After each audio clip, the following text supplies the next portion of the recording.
Continuação da leitura Horizonte Vermelho, de Elizabeth Pereira, pelo Espírito Sophie. Capítulo 5. Depois de tomada a cidade, era imperioso estabelecer um governo, embora batalhas isoladas ainda fossem travadas devido à resistência de alguns sobreviventes maometanos. Por causa desses pequenos conflitos, a cavalaria foi convocada para patrulhar as ruas e procurar pelo foco da resistência, o que atrasou ainda mais o regresso dos cavaleiros à Europa. Era essa a situação da cidade quando se realizou, aos 22 de julho, um concílio na Igreja do Santo Sepulcro, no qual foi decidido que Raimundo IV de Toulouse deveria ser o rei de Jerusalém.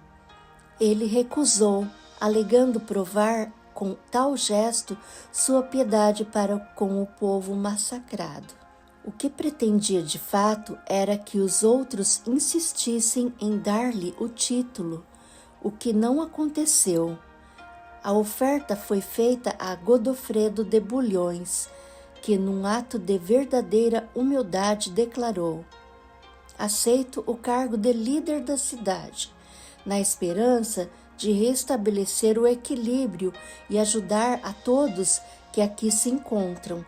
Contudo, o cargo de rei de Jerusalém não me pode ser atribuído, visto que a Jesus ele pertence.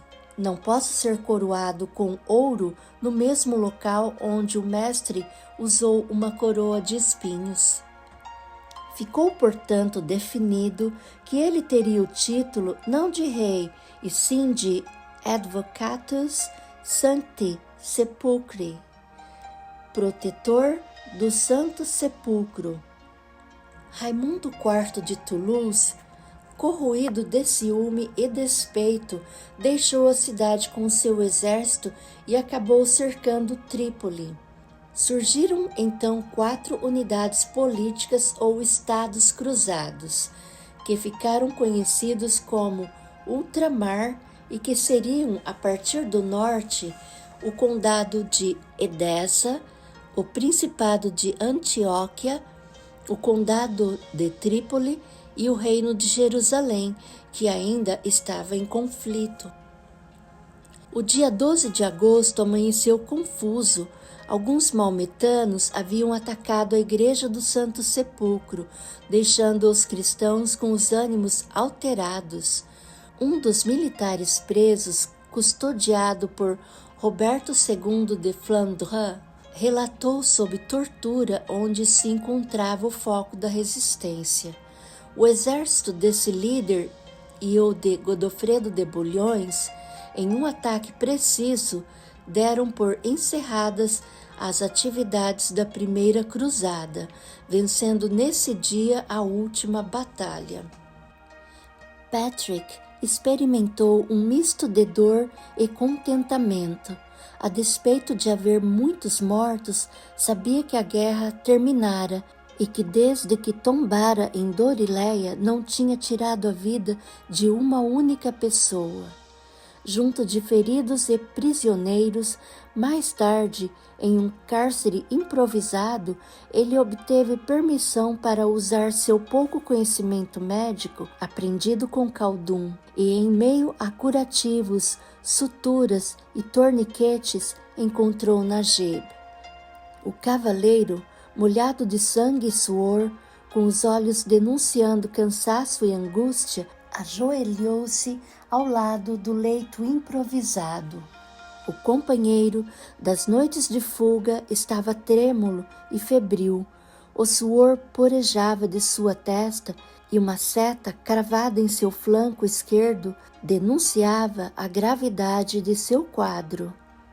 Assalamu alaikum, amigo Najib. Wa alaikum salam, cavaleiro. É médico também? Não, apenas fui ajudante do nosso bom amigo Khaldun. Aprendi um pouco e vou cuidar de você. Não há mais tempo. Sinto o anjo da morte pairando sobre meu leito. Pare com tolices, deixe-me ver seu estado. Patrick constatou primeiro que um braço estava quebrado. Então, lhe cortou a camisa e olhou bem para a seta em seu corpo. Se a retirasse, desencadearia uma hemorragia, o que seria melhor, visto que, pelo volume do abdômen de Najib, ela já ocorria internamente. Com panos embebidos em água fresca, ele limpou o rosto e as feridas do muçulmano, que tinha dificuldade para respirar devido ao pulmão perfurado e ao sangue que se acumulava no brônquio. Escute, Najib, vou cortar a base da seta e tentar tirá-la pelo outro lado. Preciso trespassá-la em seu corpo, pois, do contrário, a ponta voltará rasgando-lhe os órgãos. Para que não sinta tanta dor, vou dar-lhe grande quantidade de vinho. Cavaleiro, bom cavaleiro. A voz saía entrecortada e falha. Não perca seu tempo comigo. Também estive com Khaldun e sei que tenho uma hemorragia interna, ou teria gêmeos.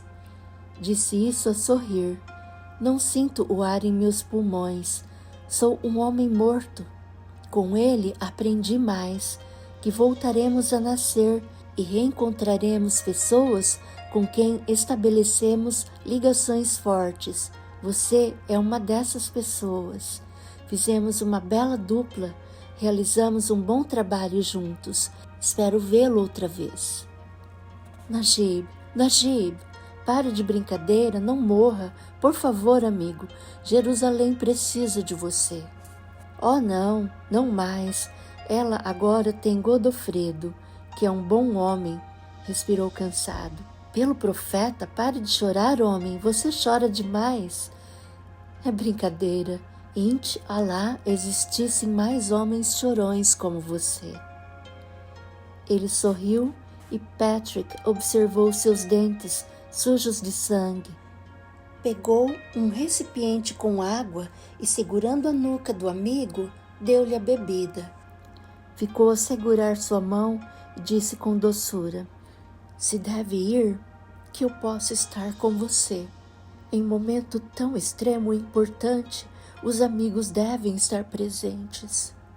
Vá em paz e que Alá o receba.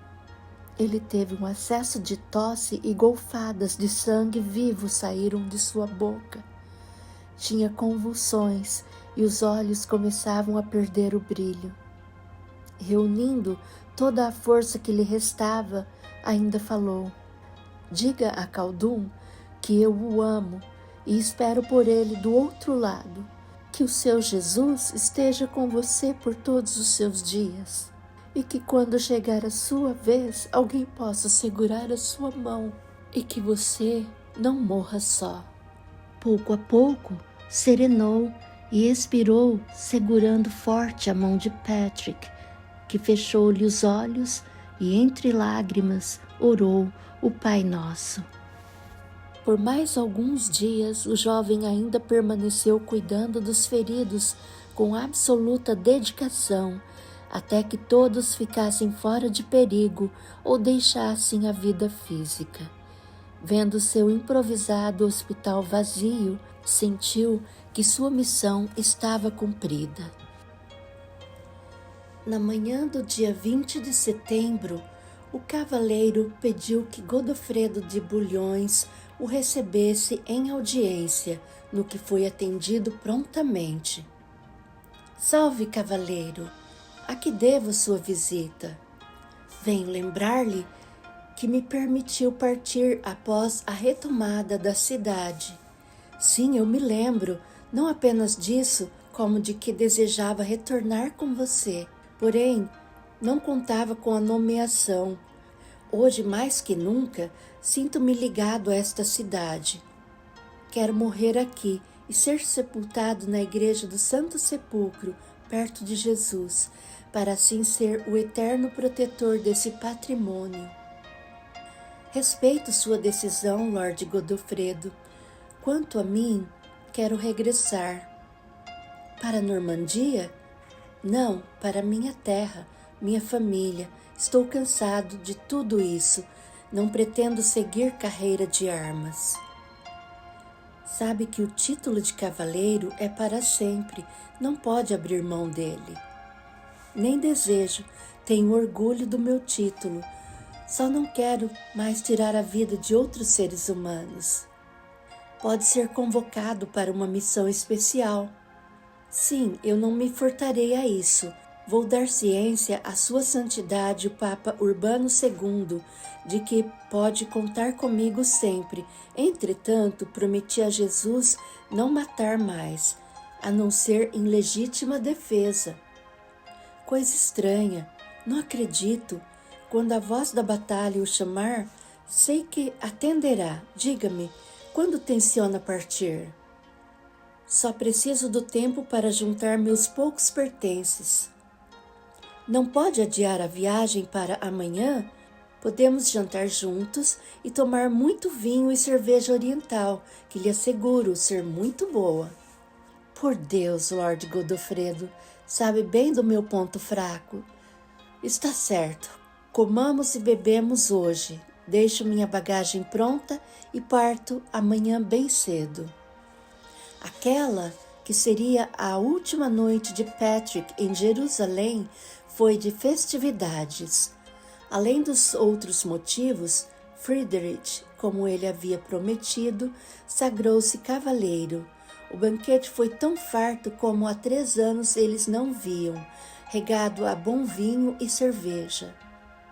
Com o exagero, todos ficaram alterados e acabaram por dormir jogados no chão, acompanhados de belas mulheres, concubinas da aristocracia de Jerusalém, que preferiram unir-se aos inimigos a serem deportadas sem recursos. Acostumadas que estavam àquele tipo de vida, não concebiam a ideia de trabalhar para prover seu sustento. Assim, marcavam seus corpos, físico e espiritual, pelos abusos e adquiriam débitos que somente encarnações dolorosas e solitárias poderiam reverter. No plano espiritual, a situação era assustadora. Vários soldados cruzados e muçulmanos desencarnados ora participavam da festa regada à bebida e aspiravam os vapores do álcool, ora lutavam entre si na tentativa desesperada de se matarem pela segunda vez. Era um verdadeiro campo de batalha, onde soldados, trajando andrajos à guisa de túnicas, enfrentavam-se e agrediam os encarnados.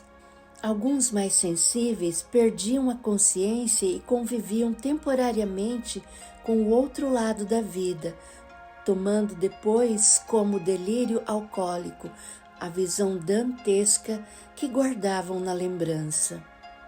Mal abriu os olhos pesados, Patrick viu Godofredo sentado à sua frente.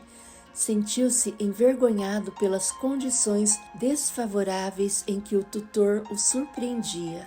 Além do resultado físico da bebedeira, que o tornava horrível de se olhar, estava em trajes sumários, tendo ao lado uma mulher desacordada sob o efeito do álcool. Desculpe, milord, acho que me excedi. Tudo bem, filho, todos se excederam, afinal, estamos há 3 anos sofrendo todo tipo de privação. É justo que se divirta? Não justifica. Perdoe-me. Perdoe-se. Eu nada tenho a perdoar-lhe. Chamou por um soldado e ordenou que levasse a mulher que dormia no chão. Vai viajar hoje? Se o senhor autorizar, é o que pretendo. Tem permissão e quero dar-lhe um presente. Sei que, como eu, é segundo filho. O fato que o deixa desprovido de haveres, por mais propriedades que seu pai tenha, elas serão do seu irmão mais velho. Por outro lado, sei que não quer seguir a carreira de armas e um dia pode ficar na penúria ou ter que depender do seu irmão. Como gosto de você, de um jeito muito especial, com isso pretendo ajudá-lo a começar sua fortuna pessoal. Tratava-se de pequena arca de mais ou menos 30 centímetros de comprimento e profundidade. O rapaz a abriu e ficou boquiaberto. Estava plena de ouro e gemas preciosas. É um tesouro. Não posso aceitar. Não me fará falta nenhuma. Digamos que seja o dote da mulher com quem vier a se casar. Como obteve isso? Não pense que seja produto de saques. Isso me foi dado pelo Papa, pessoalmente, para que eu dividisse com aquele membro de meu contingente que mais trabalhasse para Jesus. Sem dúvida, é você que intercedeu pelos habitantes da cidade e se mostrou um samaritano com os feridos, não apenas no hospital improvisado, como durante toda a tomada. Desde que entrou nesta cidade, auxiliou a todos, e isto sim é que é trabalhar para Jesus. Dou-lhe o prêmio inteiro, porque terá a chance de usufruí-lo. Tenho tantas riquezas na Normandia que sequer sei se tornarei a ver. Fique com o prêmio do Papa e divida entre seus filhos, em partes iguais, o que ainda dele possuir quando forem homens, pois talvez eles assistam o primogênito ficar com tudo e não tenham a mesma sorte que eu e você. E como conseguiu trazer isto até aqui com tantos reveses pelo caminho? Sempre que pressentia uma luta, eu mandava que a arca fosse enterrada e resgatada depois. Também não encontramos tanta resistência como em Nicéia e Dorileia. Aqui a cruzada, do ponto de vista militar, foi um sucesso. Obrigado, Lord Godofredo. Serei eternamente grato por tudo o que me ensinou, pelo modelo de caráter que me transmitiu. Devo minha cultura ao Senhor. Vai partir só? Não seria tão louco, principalmente agora portando esta fortuna. Roberto de Flandre e Roberto da Normandia estão partindo com seus homens. Consideram seus votos cumpridos com a retomada da cidade sagrada. Vou com eles, é um grande contingente. Não correremos perigo. Isso me tranquiliza. Roberto se afeiçoou muito a você nos últimos dias, e eu a ele. No entanto, parto um dia antes e pretendo esperar por eles em Ramla. Algum motivo especial? Sim, um tesouro que eu escondi lá. Godofredo abraçou o pupilo, pediu a Jesus que o abençoasse e lhe desejou boa sorte.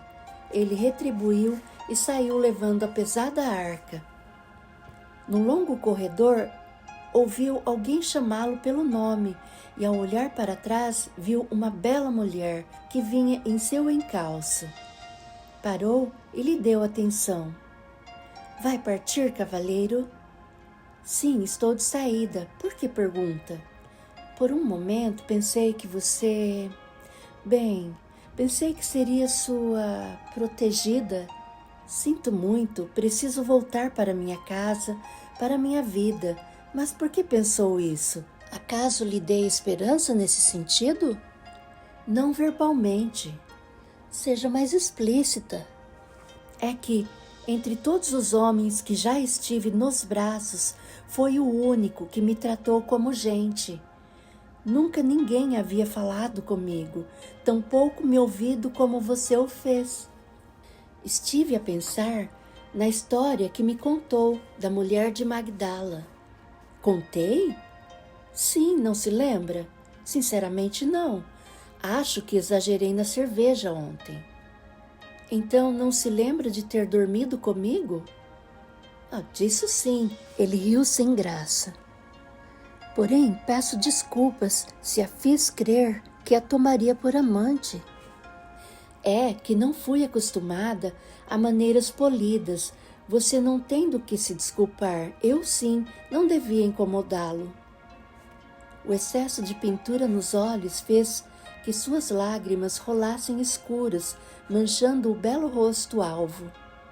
Patrick sentiu profunda compaixão pela mulher que, apesar de ter estado com tantos homens, sentia-se tão mal amada a ponto de estranhar um singelo gesto de carinho. Se gostou da história de Maria de Magdala, faça como ela, comece hoje uma vida diferente. Como poderia?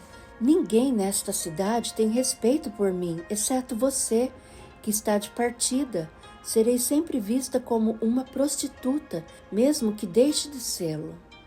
Pode matar a prostituta hoje e, tal como a lendária Fênix, renascer de suas cinzas uma nova mulher. E meu passado? Jesus disse que o amor cobre a multidão de pecados. Procure amar a Jesus e servi-lo, particularmente através do serviço aos semelhantes. Nesta cidade seria impossível, todos tripudiam sobre mim. As mulheres me odeiam e os homens não me respeitam, e se pagam pelos meus serviços, sentem-se no direito de sujeitar-me a toda sorte de humilhação. Deixe Jerusalém, recomece em outro lugar. Como sairia daqui se os cruzados acham que, por não me terem matado, são meus donos? Leve-me com você, mostre-me esse Jesus que entendia os pecadores e que você ama tanto. Mostro-lhe Jesus e garanto-lhe que ele está à sua espera para ajudá-la neste momento de conflito íntimo que a transforma. Só não posso levá-la comigo. Você precisa de alguém que a ame como esposa e eu a quero como uma irmã. Ninguém mais vai aceitar-me por esposa depois de tudo que eu fiz. Não importa o que fomos e sim o que somos. Aqui não tenho nenhuma chance. Posso tirá-la da cidade, deixá-la em Ramla, sob os cuidados de alguns cristãos que lá se encontram. Eles lhe ensinarão sobre a moral cristã e lhe contarão a história de Jesus. Poderá fazer novos amigos e ser respeitada. Prometo seguir a moral do seu Jesus. Farei qualquer coisa para ter um homem que me trate como você o fez na noite passada. Consegue tirar-me da cidade? Faria isso por mim? Tranquilamente, basta dizer que é minha concubina. E quando se dará isso? Agora mesmo. Apanhe seus pertences e me espere às portas da cidade. Pegarei somente minhas joias, porque preciso de recursos para adquirir uma casa e roupas mais adequadas. O resto deixarei para trás, como meu passado. Estarei lá em instantes. Saiu em disparada rumo à sua antiga e luxuosa residência. Pegou as joias e enrolou-as em um lenço, fazendo pequena trouxa. Disse às servas que ficassem com a casa e todos os pertences, já que não mais regressaria. Também correndo, quase sem fôlego, chegou às portas da cidade. Patrick ainda não estava lá.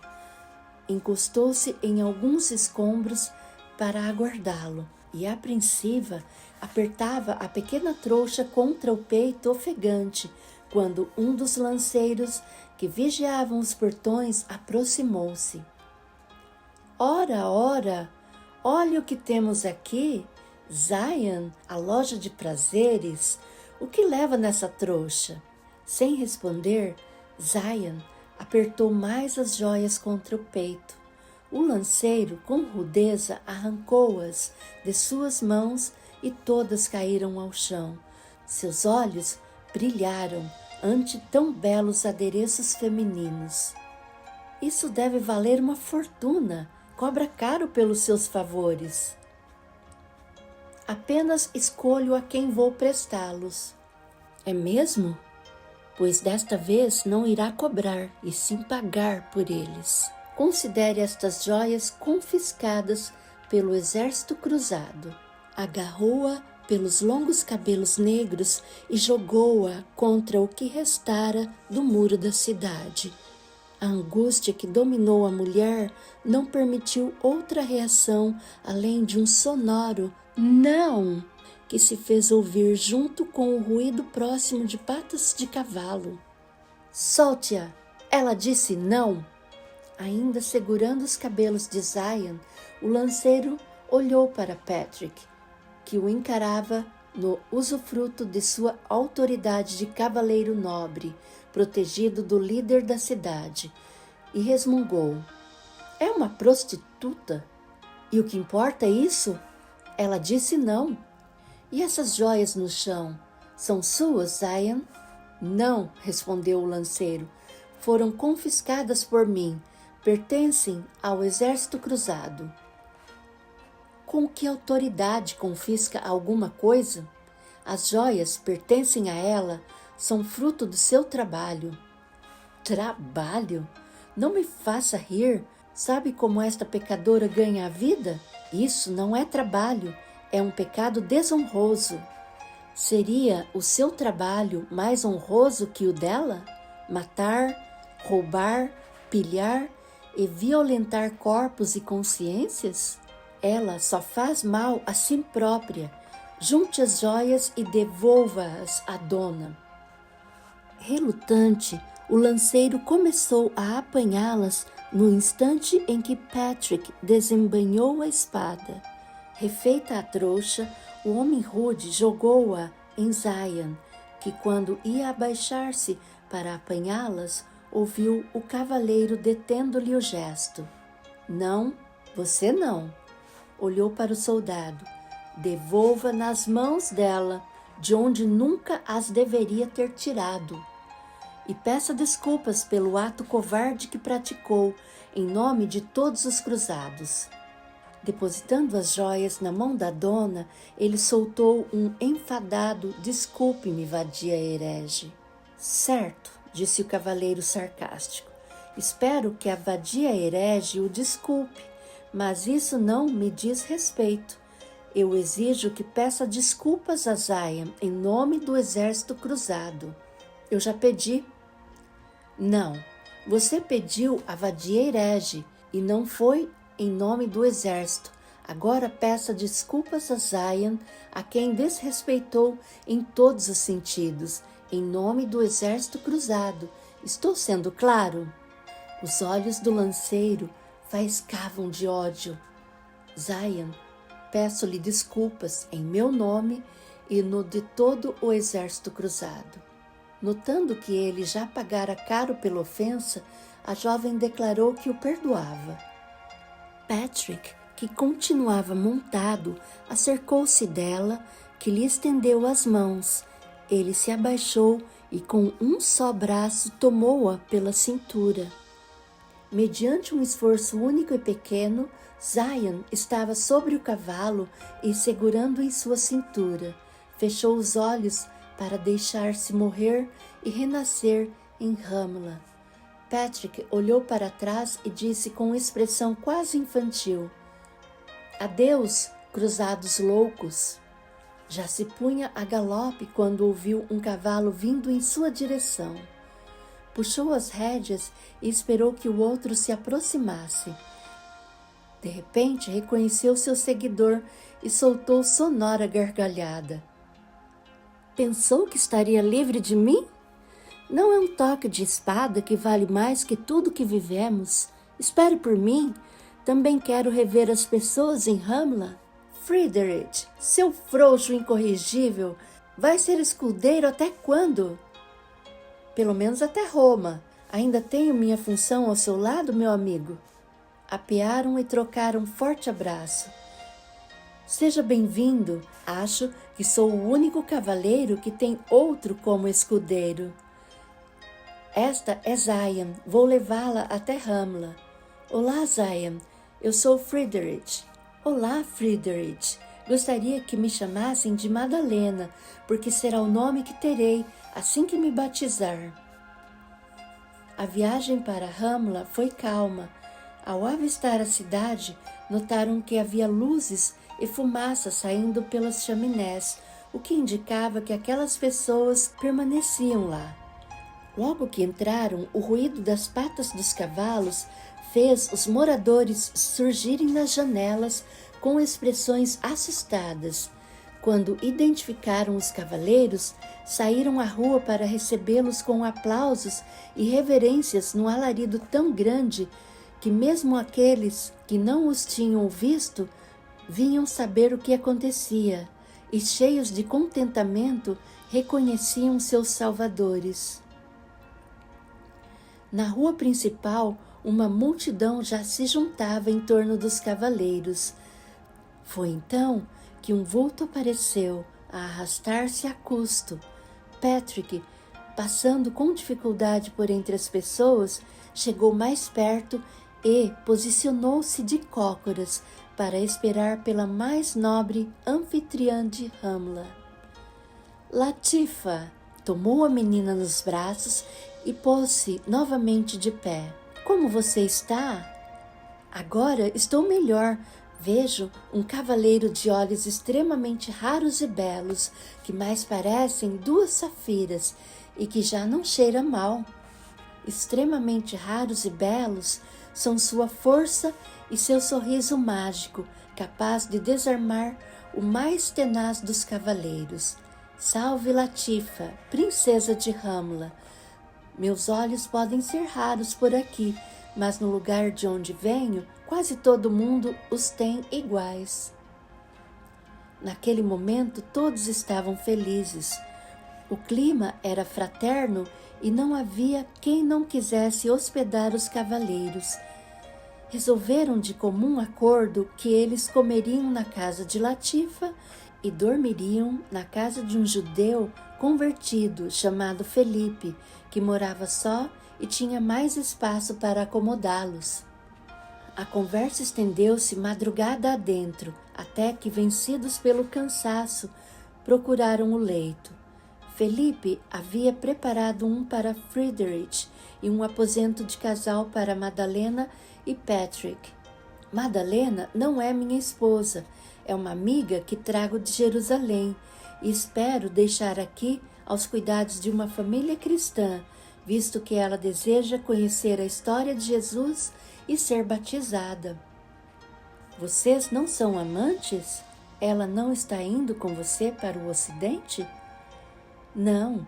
Amanhã, antes de partir, pretendo conseguir que alguém se disponha a hospedá-la.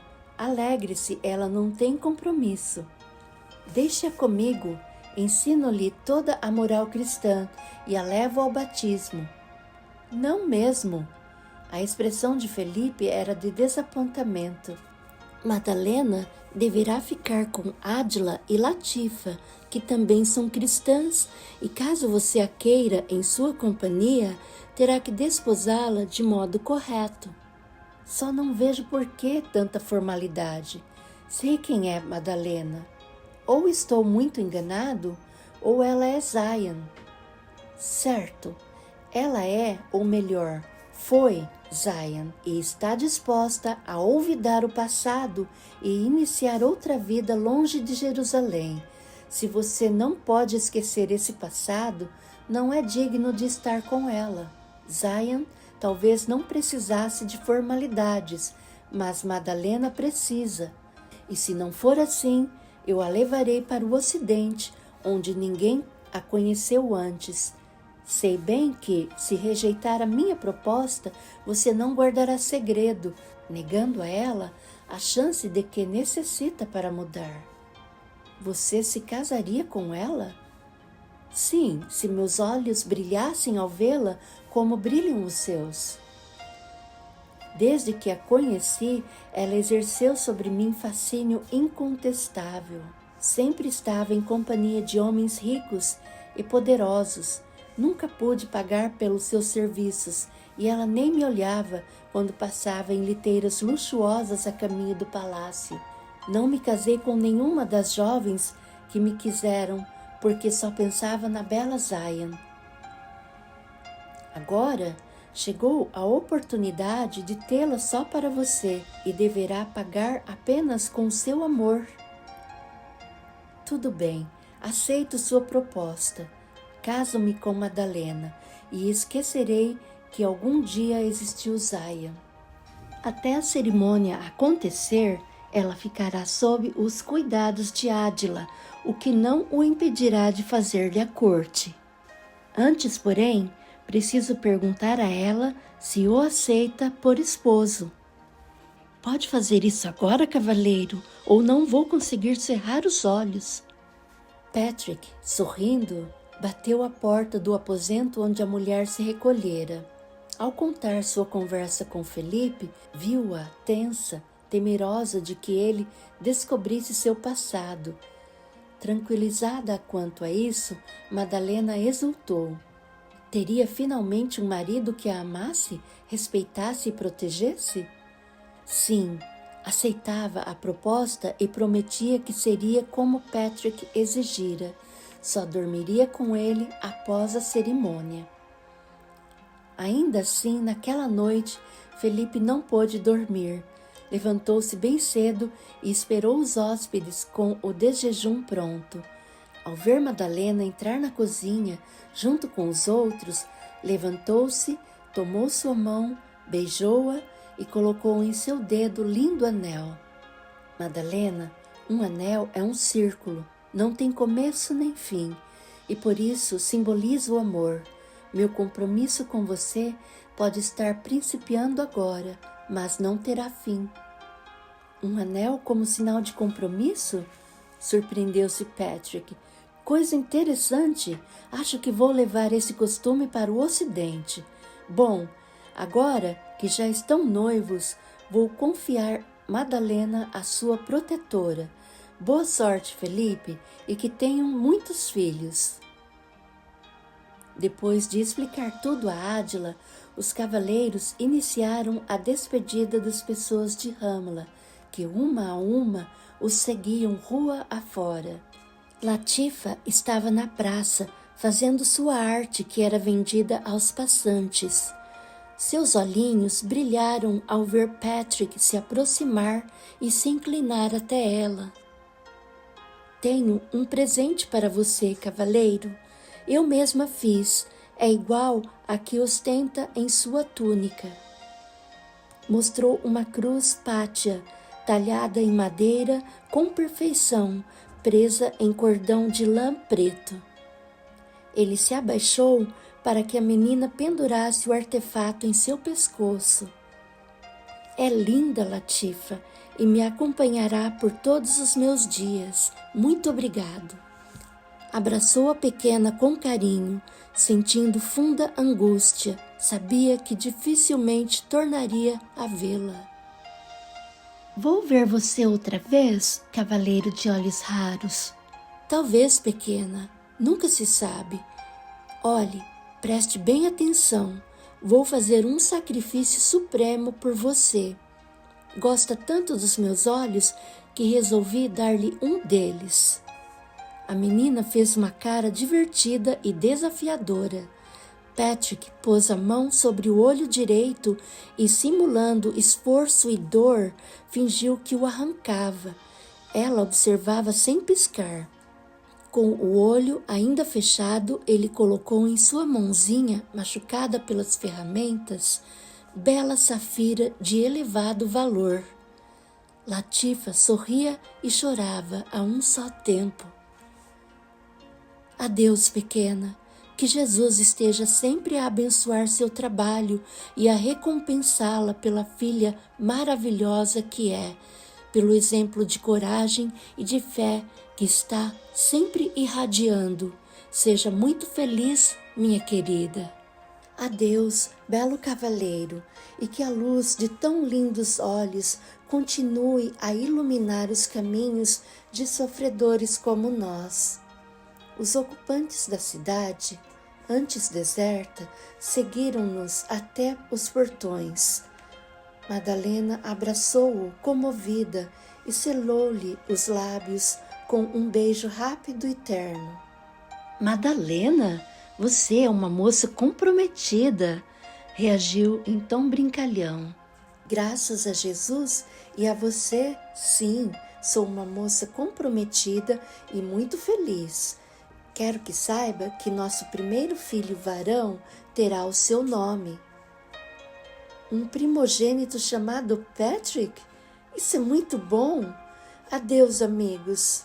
Assalamu alaikum. Que a paz do Cristo esteja com vocês. A poeira que se seguia ao longe anunciava a chegada dos exércitos que voltavam à Europa. Os dois cavaleiros, então, partiram ao seu encontro e seguiram viagem. Patrick pediu a Roberto de Flandres e Roberto da Normandia uma pausa em Dorileia, nem que fosse por um dia, o que foi consentido, visto que teriam que descansar. Por que não armar um acampamento naquelas proximidades? O coração do jovem foi tomado de contentamento. Se os cruzados acampassem ali, teria pelo menos uma noite e um pedaço da manhã para estar com Khaldun. E assim aconteceu. Levantaram as tendas no caminho de Dorileia, e o cavaleiro apressou-se até a residência do saudoso amigo. Bateu às portas da casa com o sol ainda alto. Foi recebido por um dos Mohammeds, que o abraçou cheio de alegria e informou que Khaldun estava recluso em seu quarto fazendo o jejum, pois era o mês do Ramadã. Poderia vê-lo tão logo o sol se pusesse. Quando a noite se pôs escura, ele saiu para fazer o iftar. Seus olhos brilharam de alegria ao ver Patrick. De braços abertos, exclamou: "Eu sabia que Alá o traria de volta, tinha certeza." Meu pai do coração, não imagina como esperei pelo momento de abraçá-lo outra vez. Venha comigo, estou faminto. Não está em jejum? Oh, sim, é que ele só dura o tempo do sol. Acaba assim que não mais discernimos uma lã preta de uma branca, e só recomeça no dia seguinte, quando as distinguimos. Conheci um muçulmano chamado Najib, que esteve hospedado aqui. Era o general do exército. Sim, eu me lembro. Como ele está? Ele morreu. Fechei-lhe os olhos. Foi desolador. Antes, contudo, fizemos um bom trabalho juntos. Patrick narrou com precisão de detalhes tudo o que vivera em Jerusalém, desde a retirada dos civis até o noivado de Madalena. O velho e bondoso Khaldun o ouvia com evidente emoção. Sinto-me muito feliz com minha mudança. Venci o maior de todos os preconceitos, o de quem se julga dono da verdade, possuidor do caminho para Deus e integrante da única comunidade digna de ser salva. É maravilhoso, Patrick, descobrirmos o sentido da vida, que é o saber amar, não alimentando nenhuma expectativa em relação ao ser amado. Ninguém pode corresponder a expectativas que são nossas. E é isso que gera a decepção. Quando aprendemos a amar apenas pelo prazer de darmos amor, nos tornamos irrestritamente felizes e saudáveis. Sim, no entanto, o amor nos faz sofrer. Você não avalia como me senti quando não pude mais retirar as pessoas de Jerusalém e os cruzados entraram feito tempestade mortífera, varrendo todos aqueles infelizes. Valorizar o próprio trabalho faz parte do aprendizado do amor, é amar a si próprio. Sem sua intervenção, as circunstâncias seriam piores. Mesmo que retirasse uma única pessoa da cidade, seria menos uma vida ceifada. E o valor de uma vida é incalculável. Você foi um herói e seu superior sabia disso quando lhe deu o prêmio do Papa. Somente você não quer ver.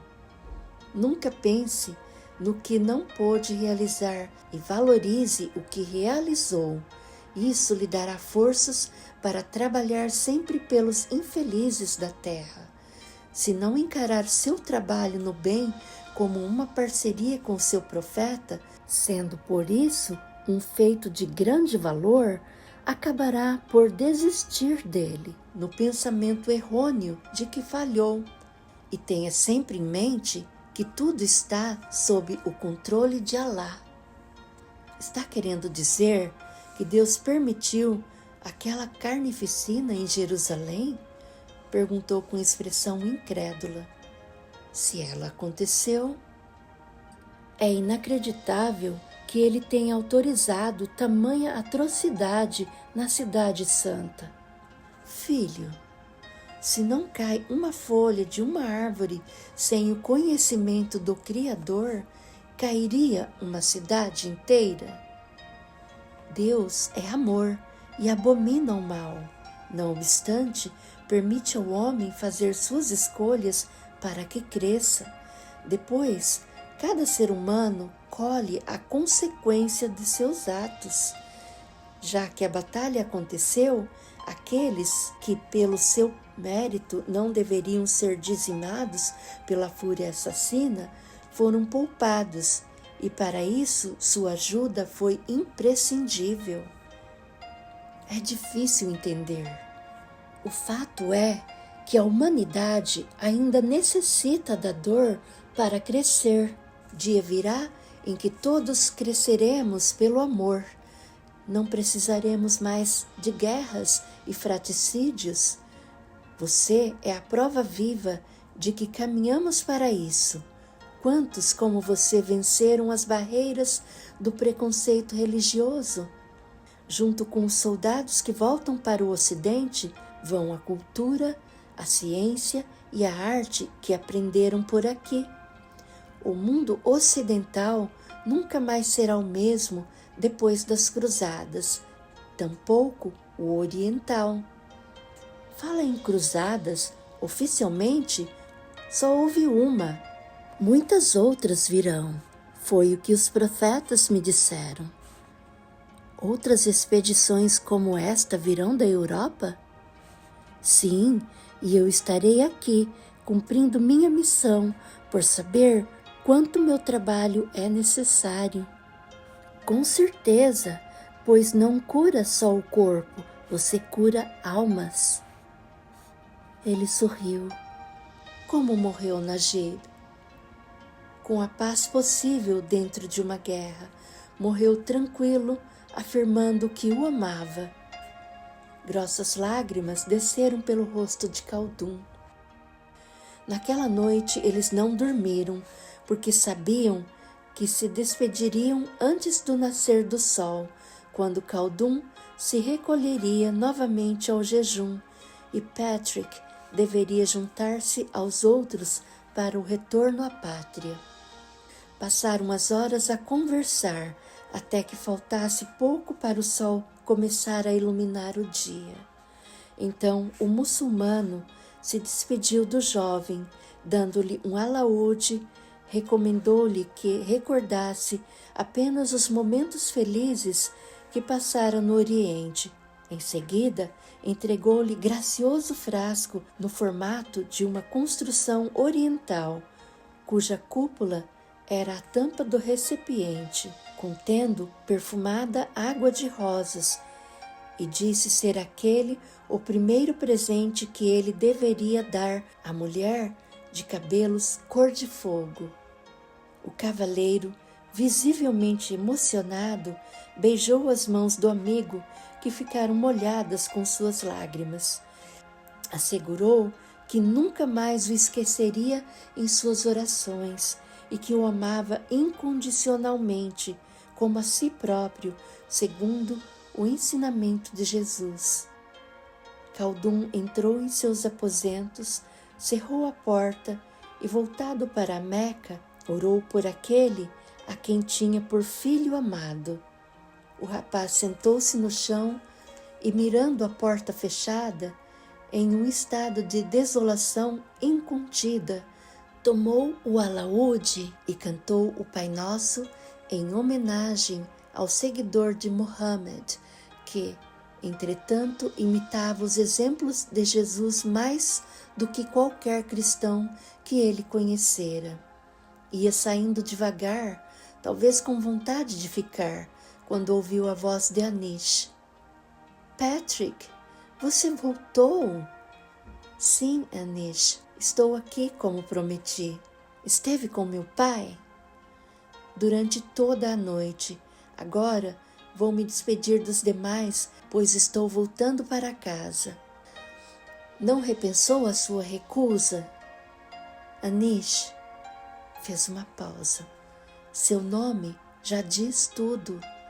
É a esposa que todo homem deseja, bonita, jovem, honrada e bondosa ao extremo. Eu me casaria com você e me contentaria em tê-la por única esposa, se não existisse alguém que povoa meus sonhos e sei que espera por mim em algum lugar. Não seria o marido que merece, visto que não estaria inteiro com você. Meu pensamento permaneceria lá. E se jamais achar a tal mulher dos cabelos cor de fogo? Prometo que regressarei e me casarei com você. Contudo, não espere por mim, pois meu coração diz que vou encontrá-la. Tenho algo para você. Foi feito com minhas próprias mãos. Lembre-se de mim sempre que olhar para ele. Ofereceu-lhe belíssimo tapete bordado. Exibia ao centro grande cruz de malta com suas 8 pontas e as bordas eram ornadas de crescentes acompanhados pela estrela. É magnífico! Estou feliz por recebê-lo e saiba que não esqueceria nenhum de vocês, mesmo se não levasse nada, porque minha vida agora divide-se em 2 partes, antes e depois da casa do caminho de Dorileia. Minha estada por aqui mudou completamente minha vida. Será inesquecível, pode crer. Minha vida também se divide em antes e depois de você, cavaleiro. Ele abraçou-a com carinho. Vamos, quero despedir-me dos outros, ou estão em jejum? Não, não podemos todos fazer o jejum do Ramadã. O hospital não permite tantas ausências. Meu pai o faz em nome da família. É por uma causa justa. O profeta há de entender. Com certeza entende. Patrick despediu-se da numerosa família. Cada um lhe dava um souvenir que era recebido com carinho e gratidão. Ao deixar a casa gigantesca, ainda olhou para trás, precisamente para a janela que sabia ser dos aposentos de Khaldun, e no terraço viu muitos acenarem para ele. Juntou-se aos cruzados e seguiram viagem. Quando avistou o Mediterrâneo, seu ânimo serenou. Já não se aguentava em cima do cavalo, e viajar pelo mar seria um repouso. A bordo da fabulosa embarcação que os levaria até Roma, abrigou o animal no porão e subiu. Organizou sua volumosa bagagem, banhou-se, alimentou-se e ainda pôde descansar um pouco até que zarpassem. Ao sentir o navio em movimento, dirigiu-se ao convés e mirou o continente que se afastava até não ver mais nenhuma porção de terra. Olhando o sol que caía no mar, lembrou-se outra vez de Khaldun, Jalila, Anish, Mohammed, Najib, Godofredo de Bulhões, Ádila, Latifa, Madalena, Felipe. Eram tantos afetos deixados para trás que sentiu o peito apertado. Friedrich aproximou-se, apoiou o braço em seus ombros e fez um elogio ao pôr do sol. É realmente deslumbrante o sol, ora caindo nas dunas, ora no mar. Sim, estou louco para vê-lo cair nas montanhas ora verdes, ora geladas da minha ilha. Vai para casa, cavaleiro? Inxalá. Pena que não chegaremos a tempo para festejar o natalício de Jesus em casa. E quando é o natalício de Jesus? A cada um que se pergunte, a data e o local podem ser diferentes. Como assim? Todos sabem que ele nasceu em Belém, aos 25 de dezembro do ano 1 da era cristã. Se, todavia, perguntasse a Paulo de Tarso, ele diria que Jesus nasceu em Damasco, mais de 30 anos depois. Maria de Magdala diria que foi por essa época, porém, em Cafarnaum, e assim por diante. Teríamos muitas datas e locais distintos. E se eu perguntasse a Patrick Castle onde e quando nasceu Jesus? Ele diria que foi no 1º dia de julho do ano de 1097 em Dorileia. A busca continua. A chuva torrencial, aliada a fortes ventos, tornara-se melodiosa garoa, e uma brisa leve parecia acariciar os imponentes carvalhos ao longo das montanhas muito verdes, onde pastavam ovelhas dóceis e preguiçosas. O marulho secundava a orquestra da chuva em suave canção que despertava uma espécie de encantamento em todos os patrícios ou mesmo forasteiros que aportavam naquele local com cheiro de mar, mato, terra molhada e perfume de flores variadas. O rumor das ovelhas parecia ter despertado a velha senhora que, mirando a paisagem, respirou fundo. A seguir, olhando para a neta, que dava a impressão de nem piscar, disse num tom de voz cansado: Sophie, minha querida, precisamos descer, está muito frio. Corremos o risco de pegar um resfriado. Não faça essa expressão desolada. Prometo voltar tão logo seja possível. Tudo bem, vovó, mas não imagina como estou fascinada e louca para saber o que levou a pobre Eugene a se matar. A falta de fé.